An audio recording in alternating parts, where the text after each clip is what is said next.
Hechos 5. Pero cierto hombre llamado Ananías, con Safira su mujer, vendió una posesión y retuvo una parte del precio, siendo sabedora de ello también la mujer, y llevó el resto a depositarlo a los pies de los apóstoles.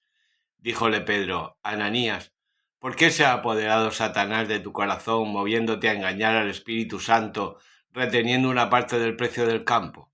¿Acaso sin venderlo no lo tenías para ti y vendido no quedaba a tu disposición el precio?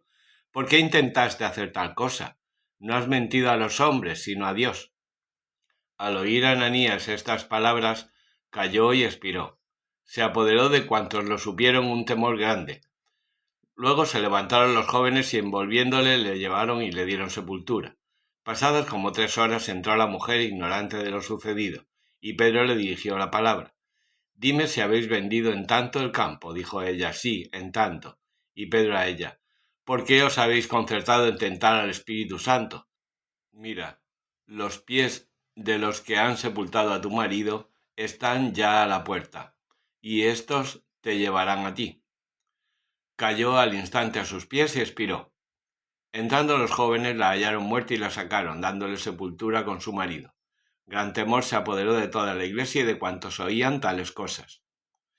Eran muchos los milagros y prodigios que se realizaban en el pueblo por mano de los apóstoles.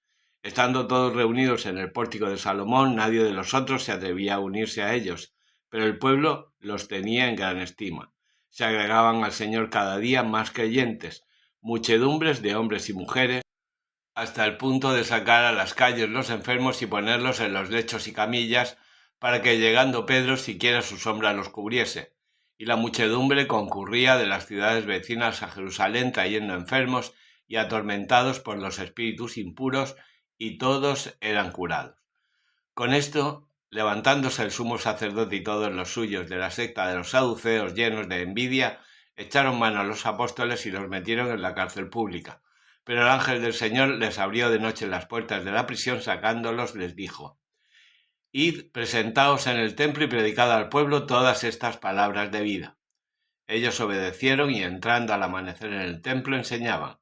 Entretanto, llegando el sumo sacerdote con los suyos, convocó el consejo, es decir, todo el senado de los hijos de Israel, y enviaron a la prisión para que se los llevasen. Llegados los alguaciles no los hallaron en la prisión. Volvieron y se lo hicieron saber diciendo: encontramos la prisión cerrada y bien asegurada y los guardias en sus puertas, pero abriendo no encontramos dentro a nadie. Cuando el oficial del templo y los pontífices oyeron tales palabras, se quedaron perplejos respecto de ellos, pensando qué habría sido de ellos. En esto llegó uno que les comunicó: los hombres esos que habéis metido en la prisión están en el templo enseñando al pueblo.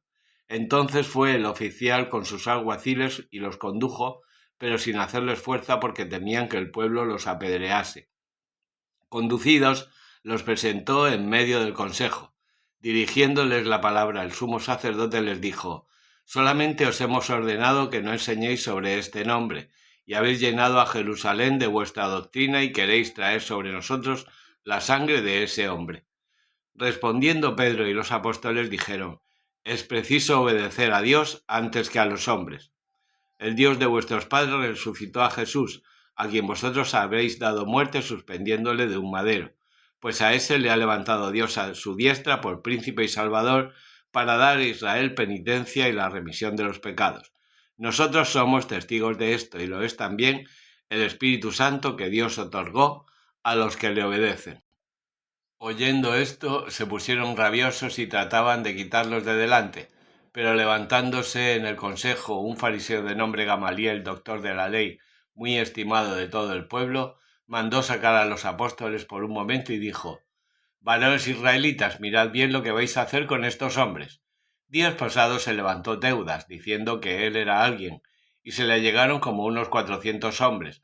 Fue muerto y todos cuantos le seguían se disolvieron, quedando reducidos a nada. Después se levantó Judas el Galileo, en los días del empadronamiento, y arrastró al pueblo en pos de sí, mas pereciendo él también, cuantos le seguían se dispersaron. Ahora os digo: dejad a estos hombres, dejadlos, porque si esto es consejo u obra de hombre se disolverá, pero si viene de Dios no podréis disolverlo, y quizá algún día os halléis con que habéis hecho la guerra a Dios. Se dejaron persuadir, e introduciendo luego a los apóstoles, después de azotados, les conminaron que no hablasen en el nombre de Jesús y los despidieron. Ellos se fueron contentos de la presencia del Sanedrín, porque habían sido dignos de padecer ultraje por el nombre de Jesús, y en el templo y en las casas no cesaban todo el día de enseñar y anunciar a Cristo Jesús. Hechos 6. Por aquellos días, habiendo crecido el número de los discípulos, surgió una murmuración de los helénicos contra los hebreos, porque las viudas de aquellos eran mal atendidas en el servicio cotidiano.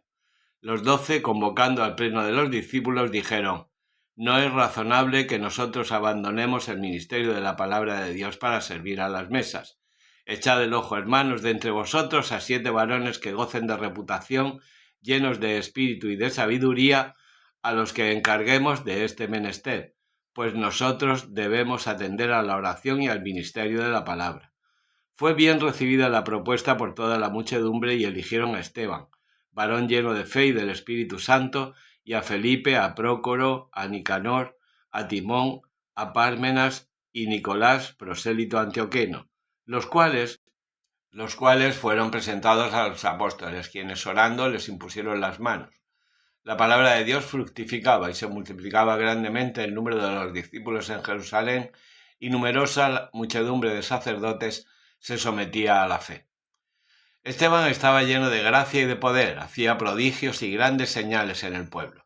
Se levantaron algunos de la sinagoga llamada de los libertos, cirenenses y alejandrinos y de los de Cilicia y Asia, a disputar con Esteban, sin poder resistir a la sabiduría y al espíritu con que hablaba.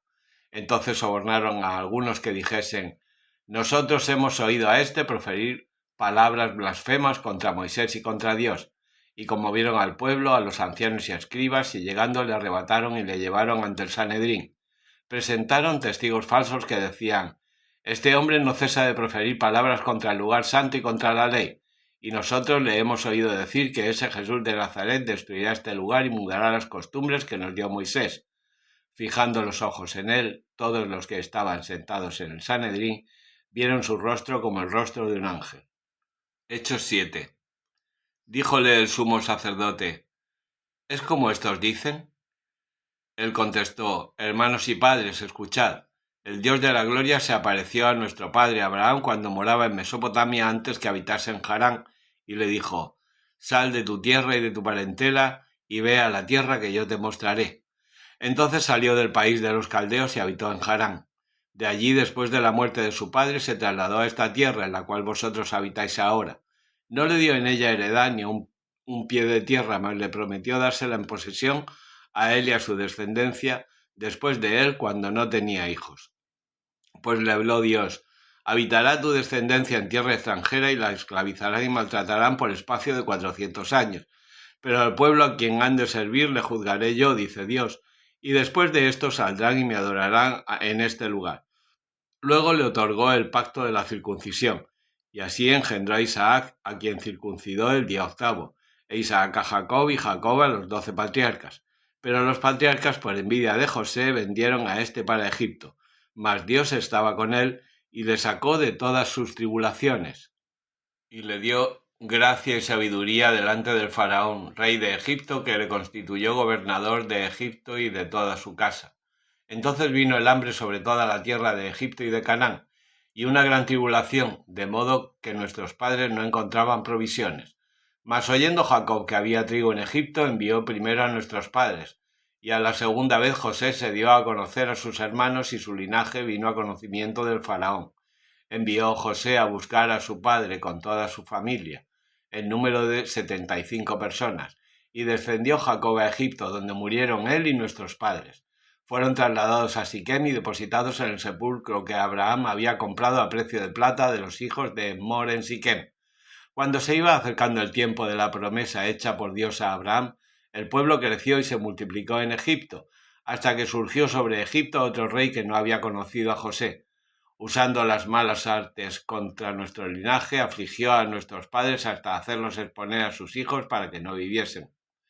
En aquel tiempo nació Moisés, hermoso a los ojos de Dios, que fue criado por 3 meses en casa de su padre, y que expuesto fue recogido por la hija del faraón, que le hizo criar como hijo suyo. Y fue Moisés instruido en toda la sabiduría de los egipcios y era poderoso en palabras y obras. Así que cumplió los 40 años, sintió deseos de visitar a sus hermanos, los hijos de Israel, y viendo a uno maltratado, le defendió y le vengó, matando al egipcio que le maltrataba. Creía él que entenderían sus hermanos que Dios les daba por su mano la salud, pero ellos no lo entendieron. Al día siguiente vio a otros dos que estaban riñendo y procuró reconciliarlos diciendo: ¿Por qué siendo hermanos os maltratáis uno a otro? Pero el que maltrataba a su prójimo le rechazó diciendo: ¿Y quién te ha constituido príncipe y juez sobre nosotros? ¿Acaso pretendes matarme como mataste ayer al egipcio? Al oír esto huyó Moisés y murió extranjero en la tierra de Madián, en la que engendró 2 hijos.